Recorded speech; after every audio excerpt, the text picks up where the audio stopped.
नमस्कार दोस्तों, मैं जय किशन प्रताप सिंह स्वागत करता हूं आई रिपोर्टर पर आपका और अपने प्रोग्राम सोच विचार में, जहां सोच मेरी और विचार आपके। आज जिस टॉपिक पर मैं अपनी सोच रखूंगा उसका नाम है ऑनलाइन क्लासेस की ऑफलाइन बीमारियां। जी हाँ, अब आप सोच रहे हैं क्लासेस की ऑफलाइन बीमारियां।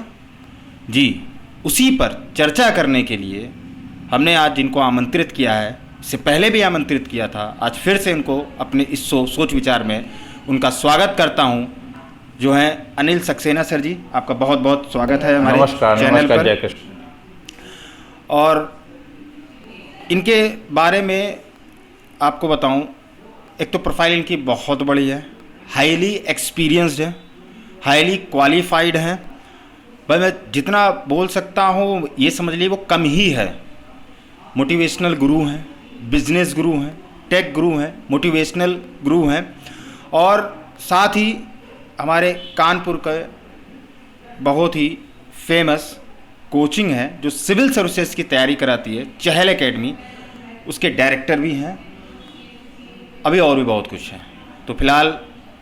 इनकी डिटेल बहुत ज़्यादा बड़ी है, उस पर अगर हम जाएंगे तो शायद सिर्फ एक डिस्कशन, सिर्फ एक लेक्चर, सिर्फ इनकी डिटेल पर, इनकी क्वालिफिकेशन पर, इनके बारे में ही है, कई सारी सीरीज़ बनानी पड़ जाएगी। तो मैं क्षमा चाहता हूँ कि उस पर ना जाते हुए हम सीधे अपने टॉपिक पर चलते हैं। सर, जैसे अभी आपने सुना कि मैं पूछ रहा हूँ ऑनलाइन क्लासेस की ऑफलाइन बीमारियाँ। एक्चुअली मेरा मानना है और मैं ये अपने व्यूअर्स को बताना चाहता हूँ कि हो क्या रहा है ऑनलाइन क्लासेस के चक्कर में। ये मेरा अपनी सोच है कि ऑनलाइन क्लासेस के चक्कर में बच्चों का जो आईक्यू लेवल है वो घट रहा है। इंट्रैक्शन जो है, जो उनको सीखना चाहिए, क्योंकि एजुकेशन का मतलब सिर्फ ये नहीं कि हम कुछ फार्मूले याद कर लिए, कुछ कॉन्सेप्ट याद कर लिए। नहीं, एजुकेशन का मतलब ये होता है कि हम अपनी सोच को भी बढ़ावा दे सकें, हम इंट्रैक्शन कर सकें, हम अलग अलग लोगों से मिल सकें। तो क्या मेरे अकॉर्डिंग ये नहीं हो रहा है? क्योंकि ऑनलाइन क्लास में पता चले नेटवर्क नहीं आ रहा तो कैसे करें क्लास? वो ऑफलाइन हो जा रहे हैं, वो कैमरा ऑफ कर दे रहे हैं, माइक्रोफोन ऑफ कर दे रहे हैं। आजकल के बच्चे बहुत तेज़ हैं, बहुत ज़्यादा ही तेज़ हैं, क्या क्या नहीं करते हैं। तो मैं यही जानना चाहता हूँ कि क्या ये ऑनलाइन क्लासेस ऐसा तो नहीं आने वाले समय में जो हमारे अभी बच्चे हैं इनके लिए एक ऑफलाइन बीमारी की तरह हो जाएगी? बहुत ठीक कह रहे हैं आप जय किशन जी, क्योंकि ऑनलाइन क्लासेस का अगर हम प्रचलन देखें तो ये काफ़ी समय से है हिंदुस्तान के अंदर। ऐसा नहीं है कि ऑनलाइन क्लासेस कोई नई चीज़ है यहाँ पे, लेकिन इसका बहुत सीमित प्रचार और प्रसार रहा है ऑनलाइन क्लासेस का। अगर हम कुछ प्रोफेशनल कोर्सेज की बात करें, हायर स्टडीज़ के अंदर की बात करें, जहाँ पे बच्चों को बहुत सी चीज़ें ऑनलाइन पढ़ाने की कोशिश करी जाती रही है हिंदुस्तान के अंदर, लेकिन इस कोरोना महामारी के दौरान अगर बात करें तो हमने इस ऑनलाइन टीचिंग को काफ़ी बढ़ावा दिया है, क्योंकि शायद उस समय हमारे पास कोई दूसरे विकल्प मौजूद नहीं थे और लगातार बच्चों की शिक्षा में अवरोध पैदा हो रहा था। और इसलिए उस टेक्नोलॉजी को सरकार के द्वारा भी और दूसरे प्राइवेट संस्थानों के द्वारा भी प्रमोट किया गया कि कम से कम बच्चे जो घरों में इस समय बैठे हुए हैं, कोरोना की वजह से स्कूल कॉलेज और शिक्षण संस्थान नहीं खुल पा रहे हैं, तो उनकी शिक्षा का नुकसान ना हो पाए, इस मनोदशा को रखते हुए ऑनलाइन प्रोसेस की चीज़ों को स्टार्ट किया। लेकिन प्रोसेस को स्टार्ट करने के बाद ये भी देखने में आना शुरू हुआ कि इसके दुष्परिणाम भी हमको देखने में आना शुरू हुए, क्योंकि अभी तक ये जो शिक्षा ऑनलाइन दे रहे थे वो हम कुछ मैच्योर स्टूडेंट्स को दिया करते थे, प्रोफेशनल स्टूडेंट्स को दिया करते थे। लेकिन इस बार ये ऑनलाइन शिक्षा हमने छोटे बच्चों से लेके बीच के क्लास के बच्चों को भी देना शुरू करी। शायद उन सबके लिए और उनके माँ बाप और उनके पेरेंट्स के लिए भी ये एक नई व्यवस्था थी। एक तो बड़ी चुनौती ये रही कि बहुत लोगों के पास में डेस्कटॉप या लैपटॉप या एंड्रॉयड फ़ोन नहीं थे, जिसकी वजह से ऑनलाइन शिक्षा उनको प्रॉपर तरीके से नहीं मिल पा रही थी। और कभी कभी डिस्टर्बेंस नेट वगैरह के ना होने से या सही उपलब्ध ना होने से कभी ऑडियो जाता था, कभी वीडियो जाता था उसके अंदर, जिससे कि एक सुचारू रूप से बच्चे को वो चीज़ नहीं मिल पा रही थी जो उसको ऑफलाइन क्लासेस के अंदर एक कंसंट्रेशन के साथ क्लास में बैठ को मिल रही थी। धीरे धीरे ये भी देखा जाना शुरू हुआ कि लगातार ऑनलाइन क्लास की वजह से बच्चों के अंदर चिड़चिड़ापन पैदा होना शुरू हुआ, उनके अंदर तमाम तरीके की दूसरी मानसिक दिक्कतें पैदा शुरू हुई और एक बच्चे का जो फोकस होना चाहिए पढ़ाई की तरफ, क्योंकि जहां पे ऑफलाइन क्लास के अंदर एक शिक्षक और विद्यार्थी का तालमेल होता है, सीधे इंटरेक्शन होता है, वहां पे शिक्षक किसी भी तरीके से अपने बच्चों से या विद्यार्थियों से इंटरेक्ट नहीं कर पा रहा था। जहां पे कम्युनिकेशन की जब हम बात करते हैं कि कम्युनिकेशन हमेशा टू वे प्रोसेस है, लेकिन इस दौरान ऑनलाइन के अंदर इस बात को देखा गया कि ये वन वे प्रोसेस के तरीके से जा रहा है, एक तरफ से जा रहा है, उधर से उसका फीडबैक नहीं आ पा रहा है ठीक तरीके से कि जो चीजें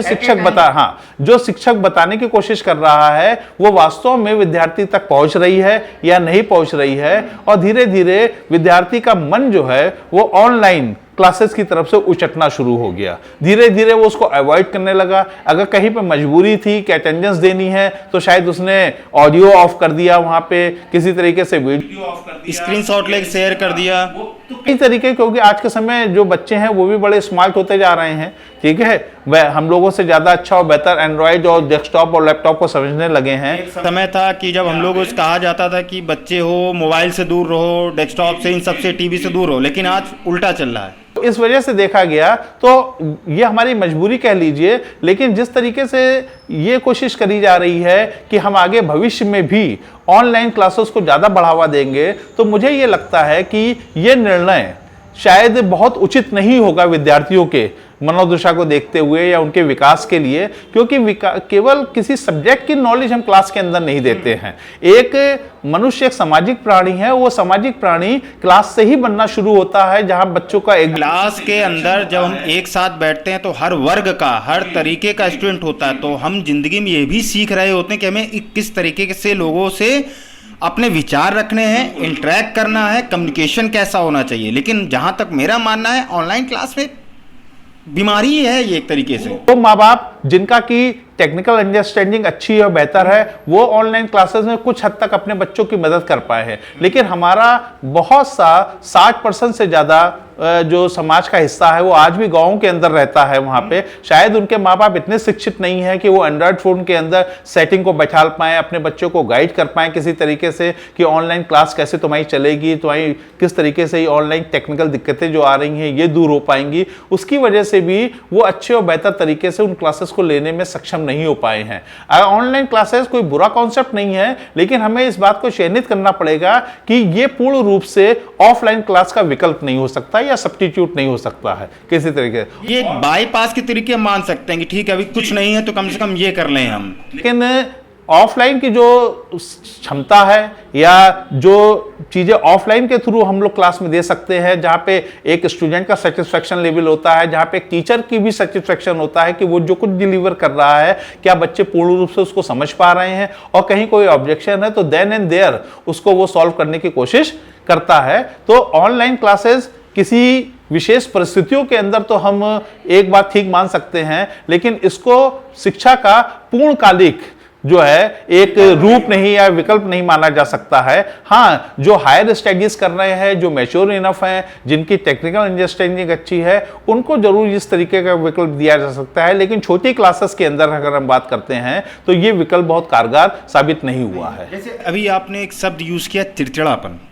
तो मैं इसी पर जानना चाहता हूँ, चिड़चिड़ापन और आईक्यू लेवल, अगर हम इनकी बात करें तो चिड़चिड़ापन बढ़ रहा है, लेकिन आईक्यू लेवल क्या बढ़ रहा है इस ऑनलाइन क्लासेस से? देखिए, आईक्यू लेवल की जब हम बात करते हैं, आईक्यू लेवल केवल किसी सब्जेक्ट को पढ़ने से नहीं आता है, ठीक है। आईक्यू लेवल बढ़ने के लिए उस बच्चे के अंदर विवेचनात्मक और आलोचनात्मक चीजों का डेवलप होना, एनालिटिकल जुड़कर समाज के अंदर रहना पड़ेगा, एनालिटिकल स्किल्स का डेवलप होना बहुत जरूरी है। वो तभी डेवलप होगा जब उसके साथियों के तमाम विचार उसके सामने प्रकट होंगे, तो उसको लगेगा एक चीज को कई तरीके से सोचा जा सकता है, कई तरीके से डिस्क्राइब करा जा सकता है, तब उसके विचारों में वो जागरूकता आएगी, एनालिटिकल माइंड डेवलप होगा, स्किल्स उसके अंदर डेवलप होगी, और जिसको हम आईक्यू लेवल कहते हैं, एक चीज को कई तरीके से समझने की जब तरीके उसको आ जाते हैं तो हम कहते हैं क्षमता कि इसका अब आईक्यू लेवल धीरे धीरे बढ़ रहा है। अदरवाइज वो केवल एक रटंत विद्या के तरीके से उस चीज को रटने की कोशिश करेगा, चाहे उसको समझने की कोशिश कम करेगा। यहाँ और मैं ये जानना चाहता हूँ,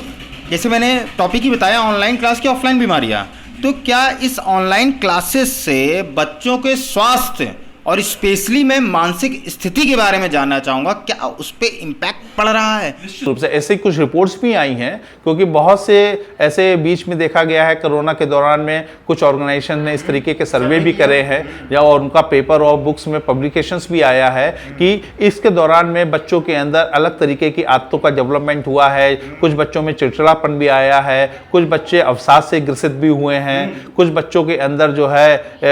क्योंकि आंखों के अंदर भी असर देखने को मिला है, क्योंकि वो इतनी छोटी स्क्रीन पे देख रहे होते हैं यहाँ पे, और जबकि क्लासरूम में बैठ के एक बड़े विशाल ब्लैक बोर्ड या व्हाइट बोर्ड के सामने बच्चा पढ़ रहा होता है और चारों तरफ का एनवायरनमेंट बहुत शिक्षा से प्रेरित होता है वहाँ पे, तो कहीं ना कहीं इसके दुष्परिणाम हमें बच्चों की स्थिति में, शारीरिक स्थिति में और मानसिक स्थिति पे भी देख रहे हैं। लेकिन अब मैं उम्मीद कर रहा हूँ कि जैसे जैसे कोरोना काल का संक्रमण धीरे धीरे कम हो रहा है, हम लोग पुनः स्कूल, कॉलेज और शिक्षण संस्थान में अपनी ऑफलाइन क्लासेस में वापस लौटेंगे, क्योंकि इधर अनलॉक प्रक्रिया के अंदर सरकार ने भी काफ़ी शिक्षण संस्थाएं, स्कूलों खोलने की परमिशन दी है यहाँ पे, जो भविष्य में और भी निरंतर बढ़ती जाएगी और हम अपने पुराने नियमित रूप में जैसे हमारे यहाँ स्कूल कॉलेज में पढ़ाई होती थी वो हम कर पाएंगे। हाँ, ऑनलाइन क्लासेस एक विकल्प के रूप में, किसी टेम्परेरी समस्या को सॉल्व करने के रूप में हम हमेशा अपने पास रख सकते हैं, लेकिन ये पूर्णकालिक विकल्प कभी ऑफलाइन का नहीं बन सकता है। मैं बहुत बहुत धन्यवाद देना चाहूँगा कि आपने ऑनलाइन क्लास की ऑफलाइन बीमारियों पे अपने विचार रखे, और यहाँ मेरी सोच थी, यहाँ विचार था। बाकी जो कुछ भी है, जैसा भी हो, आप हमारे चैनल पे कमेंट कर सकते हैं, और इसे सब्सक्राइब करना, बेल आइकन दबाना मत भूलिएगा, और लाइक अनलाइक जो आपको ठीक लगे आप कर सकते हैं, लेकिन करिए ज़रूर। मैं तो कहता हूँ लाइक के अलावा आप केवल डिसलाइक करिए, लेकिन करिए ज़रूर। बहुत बहुत धन्यवाद।